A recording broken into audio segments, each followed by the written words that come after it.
Welcome to Stories After Midnight. Today we're going to be reading a story called My Cousin's Family Has a Bizarre Annual Tradition. I wish I'd never learned anything about it. This is written by PeaceSim from Reddit. I hope you enjoy this story. I double dog dare you to like this video or episode, because if you don't, well, you have to. I double dog dare you. So let's get started. Patrick and Megan, please come over here, instructed Uncle Wyatt. He motioned to the dining room table where he sat with Aunt Amy. We have something important to discuss. My little sister and I exchanged a nervous glance. Our uncle's calm demeanor felt unnaturally forced, like he was straining to suppress something urgent. Were we in trouble? Had Mom's condition worsened? It's quite all right, added Aunt Amy, seemingly sensing our reaction. We haven't done anything wrong. We just need to talk. Please, take a seat. Feeling somewhat reassured, we did so. Uncle Wyatt took a deep breath before speaking again. We've been tracking the road conditions nearby, and the flooding has only gotten worse. That means that neither your dad, nor anyone else for that matter, is likely going to be able to get here anytime soon. There's one route through the valley that may open up, but the authorities aren't optimistic, so you're likely going to be stuck with us for at least a few days longer. Oh, well, that's okay with us, I replied. We like it here, right, sis? Megan nodded. She tried to speak, but Aunt Amy quickly cut her off. No, that's not it. We like having you here, and we know that Robert and Gary feel the same way. It's just that, well, there's something rather unusual that could occur between now and when you leave, and it's very important that you are prepared for it. I want you to listen carefully to what we're about to tell you. Your lives may very well depend on it. We'd always been close with our cousins. The blood relationship was through my mother, who was Uncle Wyatt's sister. They had two kids, Robert, who was a year older than Megan, and Gary, who was a year older than me.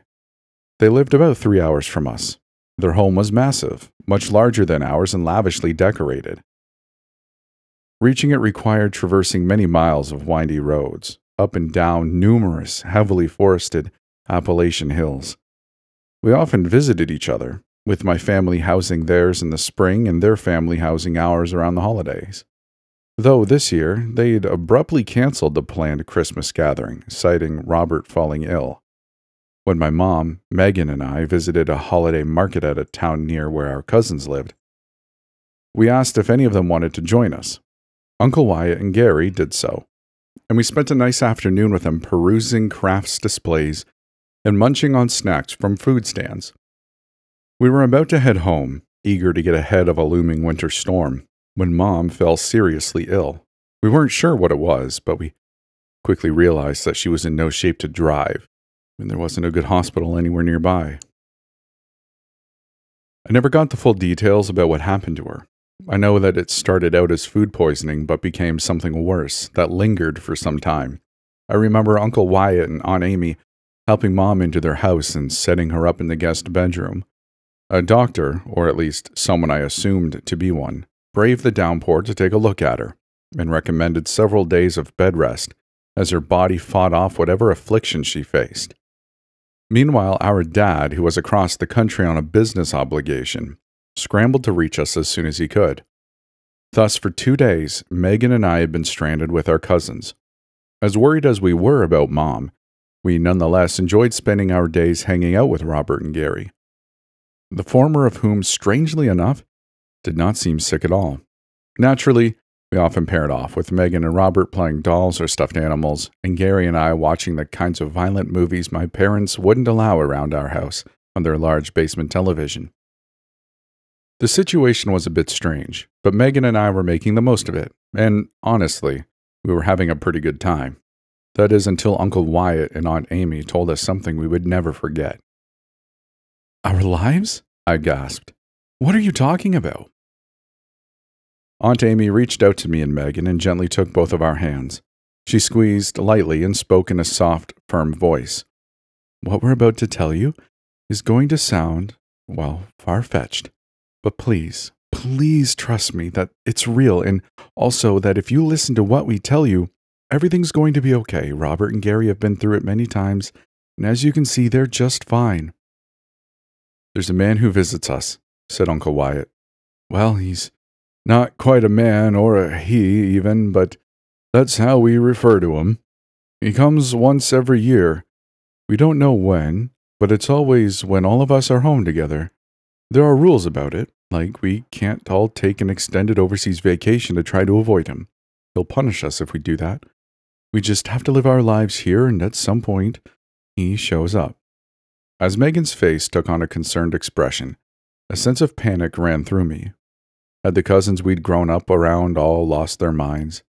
"It's okay, Megan," said Aunt Amy. "And I understand you being skeptical, Patrick."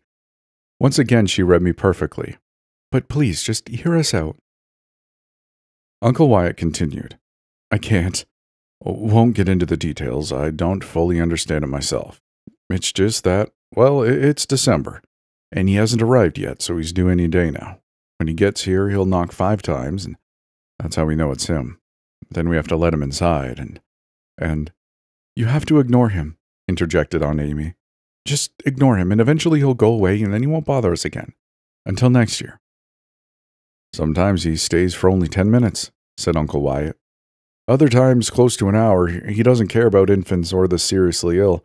If your mom's still stuck in bed when he arrives, he'll probably ignore her altogether, but the rest of us need to be on our best behavior, acting like a normal, happy family. The key is that no matter what he does, do not acknowledge his presence at all costs. But don't freeze up either. You need to act like he isn't there at all." Aunt Amy looked at us sorrowfully. "We'd hoped we'd never have to tell you about this. We don't tell anyone, not if we can help it. But we see no choice here. Tonight we're going to do a practice run with Wyatt pretending to be the visitor. Before we get started with that, do you have any questions?" At first I couldn't form words. Naturally, I did have questions. So many, in fact, that it was difficult for me to sort through them all. I had concerns, too. My mind fought to reconcile my past history with my cousins, family members I loved and trusted, with the utter insanity of what they were saying to me and Megan. Megan turned to me. She was worried and confused, and she was looking at me for guidance. I croaked. So this man." That's when it happened. Knock. A heavy thud emanated from the front door. "Damn," muttered Aunt Amy. I'd never heard her curse before. "He doesn't usually come this late in the day." Knock. "Robert, Gary, he's here," hollered Uncle Wyatt. "Get to your spots, now." I heard shuffling as they made their way down the staircase that connects the bedrooms to the main level. I wanted to leap into action. I wanted to do something. Was the person at the door as dangerous as my aunt and uncle said? And if so, why were they just letting him inside like this? Shouldn't they try to keep him out? And for that matter, should I grab Megan and try to flee outside with her? That would put distance between us and both the visitor and the family I was no longer sure I could trust. But then I remembered the heavy storm and realized that the only option was to stay here. Knock, knock. Aunt Amy turned to Megan and me. "We're out of time. Sit at the living room table with Gary and Robert and play whatever board game they've set up. We'll be in here making dinner. Focus on the game and don't make eye contact with him. Don't look at him at all if you can help it, no matter how close he gets to you. Got it?" Before we could respond, she nudged us towards the living room. Robert and Gary were already there, setting up a Monopoly board.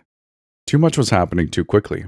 I decided that the best course of action, at least for the moment, was to follow my aunt and uncle's instructions. I gripped Megan's hand and told her that we were going to be okay, and we proceeded to join Robert and Gary at the table. Knock. "Gary, what's up with all this?" I whispered, prompting Gary to hiss astern, "Shh," while dealing us our starting amount of Monopoly money. Uncle Wyatt, meanwhile, opened the door. The visitor wasn't wearing a coat, nor, despite the downpour outside, was he even wet. I began to wonder how he'd even gotten here at all, given the state of the roads nearby. He had an aged, wrinkly face and wore a plaid button-down short-sleeved sports shirt tucked into a pair of khaki pants. What little remained of his thin, white hair combed over a large bald spot. He looked totally innocuous, at least insofar as I managed to glimpse him in my periphery, while keeping my eyes directed towards the board. "Megan, you need to pick one of these," I said, gesturing to the dog, iron, and shoe pieces. I was doing my best to keep her attention on the game, rather than whatever was happening at the front door. She selected the shoe. As the visitor stepped further into the house, Uncle Wyatt closed the door and retreated quietly to the kitchen, where I could hear the sink running and the clattering of dishes. "Just a little while longer until dinner's ready," Aunt Amy called, her voice convincingly casual. While Gary motioned for me to put my starting piece, the battleship, at go, I continued to observe the visitor out of the corner of my eye. He moved slowly, with a stilted and awkward gait. He lifted a family photo from the top of a cabinet and held it in front of his face as if to examine it. Only his eyes shifted in the other direction, peering curiously toward the four of us in the living room. "I put together some snacks for you all," announced Uncle Wyatt as Robert rolled the die for his first turn. Uncle Wyatt proceeded to place a plate of cheese and crackers on the table next to the board. He returned to the kitchen, leaving us alone with the visitor, who sauntered slowly in our direction. He then turned and meandered around the living room couch until he was behind me and, thus, fully out of my sight. Megan glanced up at me. No, behind me, and her eyes widened. "Hey, Megan, how about trying some of the food?" I suggested, trying to divert her attention from whatever the visitor was doing. Gary, catching on, handed her a cracker with a piece of cheese on it. She took a bite of it and, with great effort, tore her eyes from behind me. I could sense the visitor getting close to me. The first thing I noticed was the stench. It was like a mix of vomit, burning rubber, and the foul scent of a large pile of moldy, rotten garbage. The smell worsened as he crept closer, until, finally, he was mere inches away. I felt hot, putrid breath on my neck, and a shadow appeared on the floor as he leaned over me. It was my turn, so I rolled the dice. Snake eyes. I moved the battleship figurine 2 spaces. That's when I heard the whispering. It was more like a chattering crowd, dozens of small, quiet voices trying to overtalk one another. "Trapped," said one. "Hungry," said another. A distinctly high-pitched voice emerged from the others. It giggled and then articulated, "Want to know how you're going to die? Want to know? Want to know? Want to know?" Gary's voice drew my attention back to the game. "Patrick." "Yeah, what?" I bit my lip, realizing I sounded a little too startled. "It's still your turn. Doubles, you know." "Oh, right." "You'll live to see your sister die," the voice cackled. I know how, I know when, but you don't want to know. You don't want to know. You don't want to know."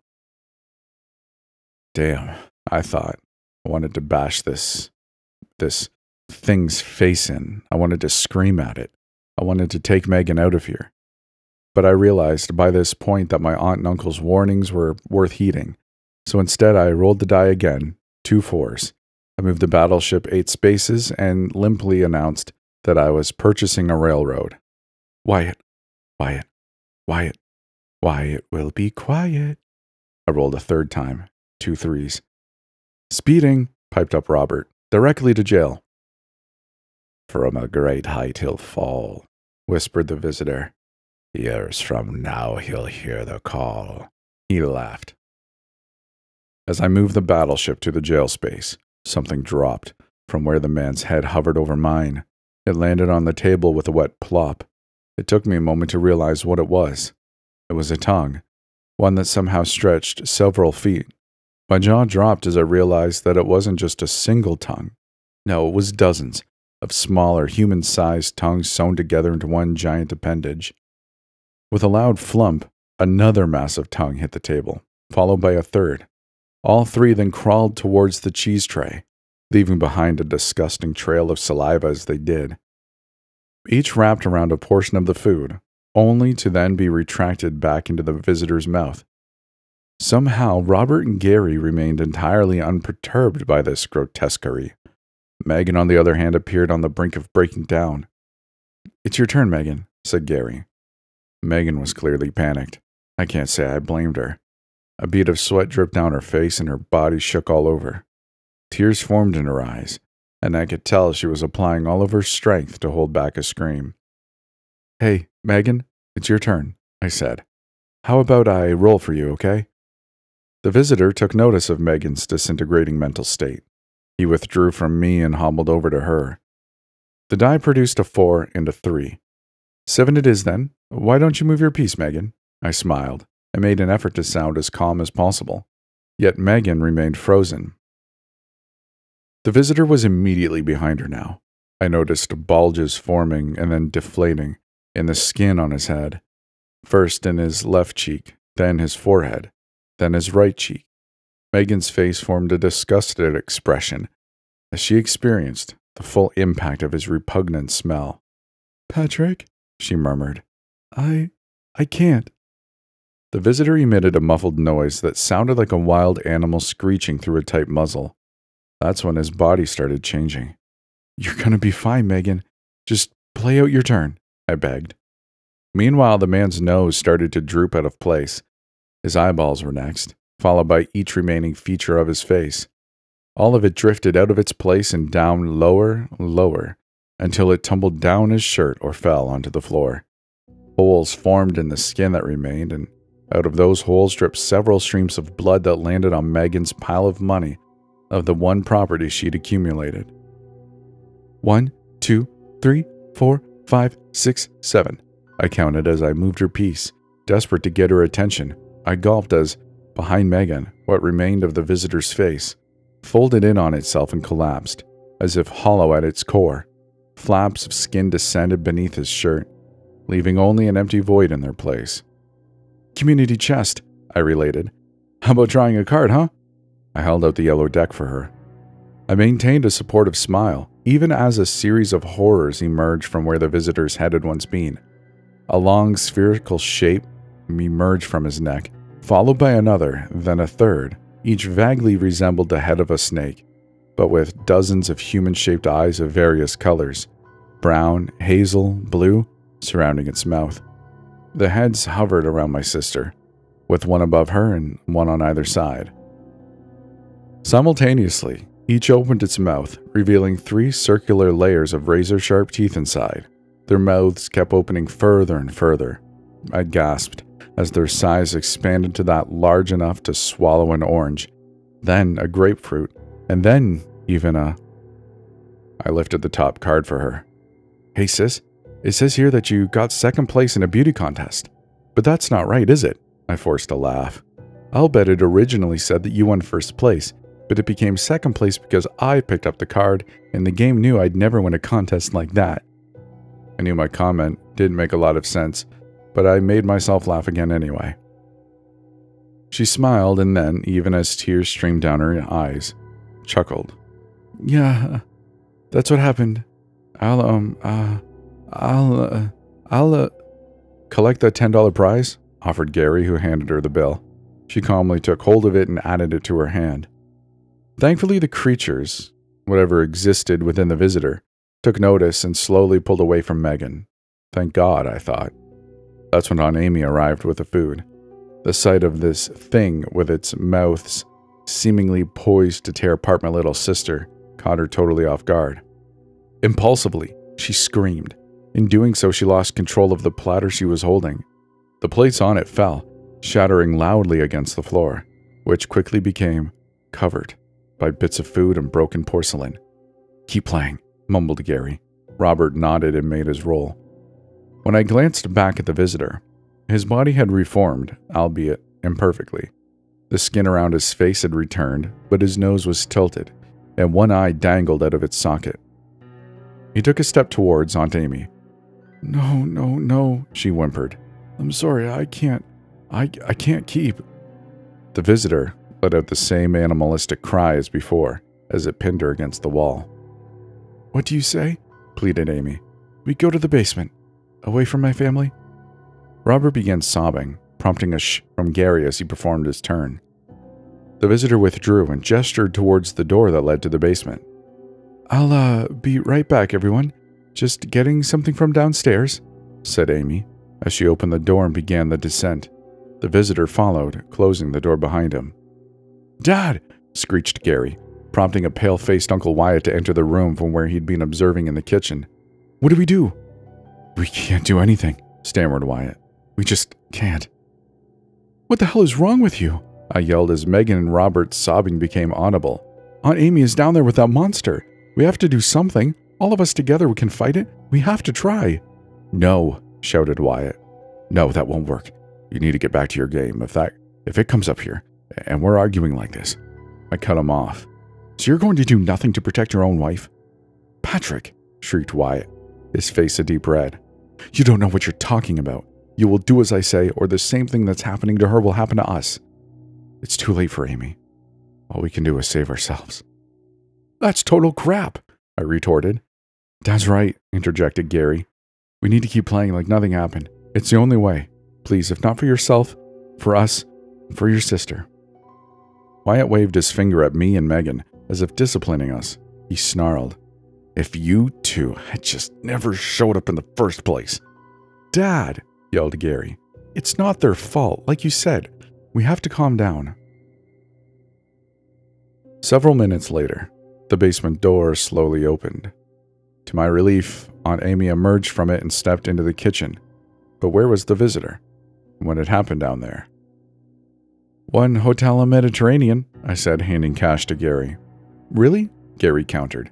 You know, statistically, just give me the damn hotel, I snapped. Aunt Amy began walking slowly across the room. A sense of dread fell over me as I got a better view of her. She moved awkwardly, lurching from side to side. Her skin drooped and shook with each step. When she reached the front door, she turned back to us. A wide, dilapidated smile grew on her face. She stood there like that for several moments. As she did so, saliva spilled out of her mouth and dripped over the pale, sagging skin on her neck and chin. She then spoke in a rough, gravely voice. It's been a pleasure, but most of you won't be seeing me again. She then opened the door and stepped outside. I think it's over, said Uncle Wyatt. Man, I think it's over. Megan burst into the tears she'd been holding back. I hurried over to her and hugged her. That's when there was another knock at the door. Mom, cried Robert. She's back. Before anyone could stop him, he sprinted over to it. Robert, no, wailed Gary. Ignoring him, Robert pulled open the door, revealing someone I did not expect to see. My dad would later explain how, using the car he'd rented from the airport, he'd followed a series of detours along back roads throughout the valley south of my cousin's house. There was no phone service, but with the assistance of an atlas, he managed to find a safe route there. His wife was sick, after all. He had to get to her. Upon his arrival, Wyatt rushed Mom, Megan, and I out to Dad's car. They watched some scary movies, he explained to my dad, when we tried babbling to him about what had happened. I shouldn't have let them see it, but there's only so much I can do when Amy's stuck at her mother's place. Gary and Robert joined in, insisting that they had watched a movie with us about a terrifying monster who snuck into a family's house. Hey, thank you so much for caring for my family, Wyatt, my dad responded. And kids, he said, turning to Megan and me, enough with the horror stories. You're too old for this, especially you, Patrick.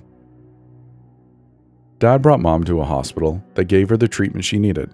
In the years that followed, Wyatt, Robert, and Gary did everything they could to convince me and Megan that our memories of what occurred that night were incorrect. Mom and Dad had a loud fight, that's all, Gary would say. You're just mixing that up with some movie we watched. It was never very convincing. Gary couldn't identify the movie, nor could he explain how he missed all the signs that led to the divorce that was supposedly responsible for us never seeing Aunt Amy again. Megan and I tried to make sense of what we'd seen. The lack of answers weighed on us. Who was the visitor? Why did our cousins let him in? And what happened in the basement? Nightmares haunted us both for years. In my dreams, I'd watched helplessly as that creature ripped apart my poor, lovely aunt and proceeded to take on her appearance. Megan and I had little desire to be around our cousins again. In fact, we hardly saw Robert and Gary until Wyatt's funeral service. By that point, I was nearly 30, and Megan had recently married a classmate she'd met in medical school. We knew better than to argue again about what we'd witnessed at their house so many years ago, nor to ask why Amy wasn't in attendance. I just don't know why he did it, cried a pale-faced Robert after the service. He just wanted the same ever since. His voice drifted off. On a photo display, I recognized the old man in a plaid button-down shirt who stood in the backdrop of a photo of Wyatt and Amy's wedding. According to the caption, he was Amy's father, and he passed away when I was an infant. It took decades, but the events of that night finally faded from my mind. They existed only as an inexplicable childhood memory, and Gary and Robert's theory that we had imagined what occurred began to feel more plausible. When I visit Megan, who has 3 kids of her own now, we don't talk about it anymore. I'm old enough now to know that monsters don't exist, much less bizarre shapeshifters who smell like trash and devour those who react to them.